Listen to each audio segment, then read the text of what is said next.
Oh, okay. I see. I see the problem now. It turns out Samsung is just actually insane. Get daily tech news in a way that doesn't suck. Hit that subscribe button and turn on notifications so you don't miss the next episode.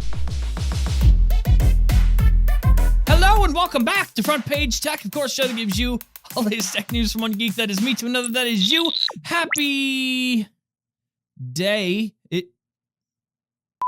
Monday, yes, happy Monday. Great to see your smiling faces. Let's do the thing. Let's do the news. All right, so story numero uno for the day. There is hope. It seems that one of the internet's biggest memes could soon become not that.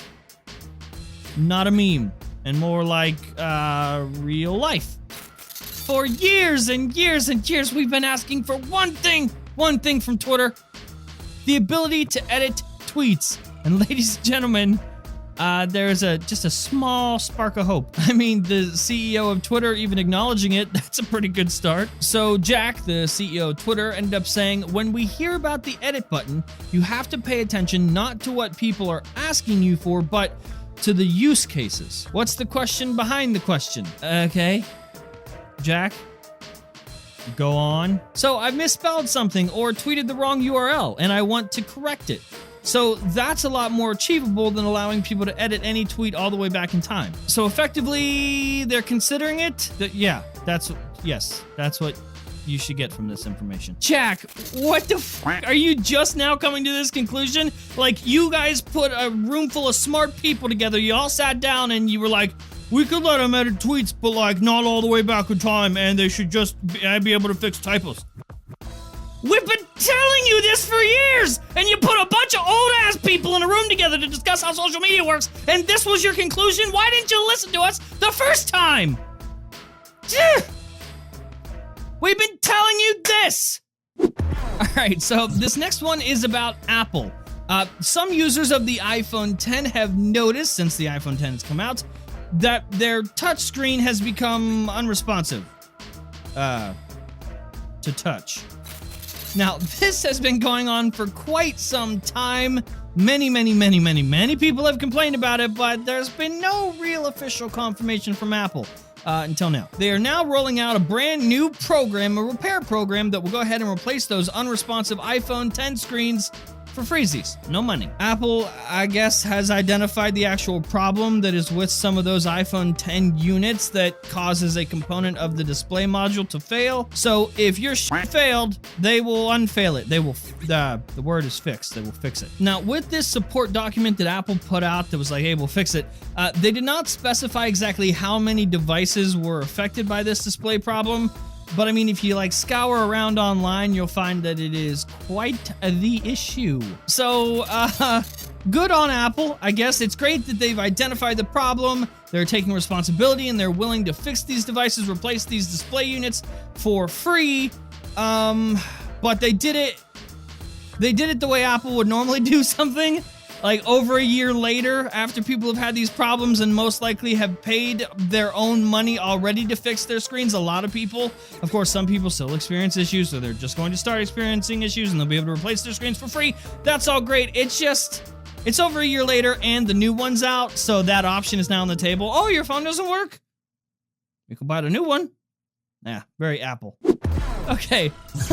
Oh. Let's talk about the foldable Samsung phone Galaxy F thing. We talked about it in an episode last week. Made a lot of people not happy. So in this episode, I repeated what I've been saying for months. Actually, over a year, I've been saying this. That, sure, this is cool. The technology itself is amazing. Wow, welcome to the future. But the concept itself is flawed. It's not practical. So, yeah, the thing that we saw at the event from Samsung last week, incredible. Engineering masterpiece. Holy shit. We can fold it and bend it. That's nuts. Wow. But we've seen it before, like all of these. We've been seeing concepts of the bendable, foldable display technology for years now from Samsung and from other companies as well. So while we can just excuse this as, oh, well, what they showed at the event was just a glimpse into the future. No, we've had the glimpses. This is Samsung's actual implementation of this tech. A foldable device phone thing that folds out, expands, and you got a full screen tablet thing.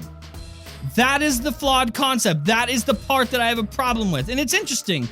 Though I say things more aggressively and a little too harsh to get my point across, MKBHD put out a video as well. In his video, effectively, he said the same thing I said. He made the same points that I made about it being sort of impractical, especially for the average consumer.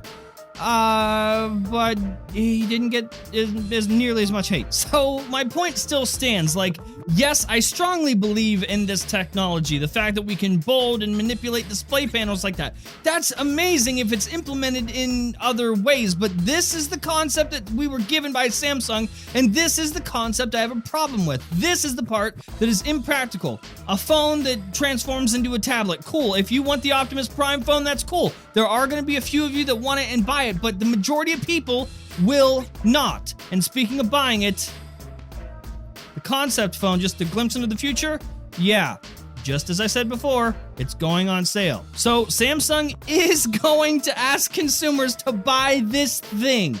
In 2019, it will be on sale. Okay, not on sale, more like for sale. On sale is not the right term to use, because the foldable Galaxy F device phone thingy is going to be $1,800. And that is not all. This $1,800 foldable Galaxy F hot dog bun looking phone thing, Samsung plans to sell 1 million units of them. 1 million. 1 million. Sammy, 1 million?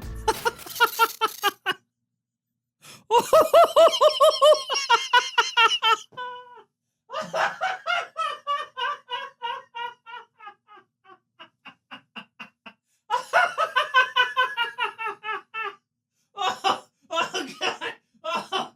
Oh, yeah.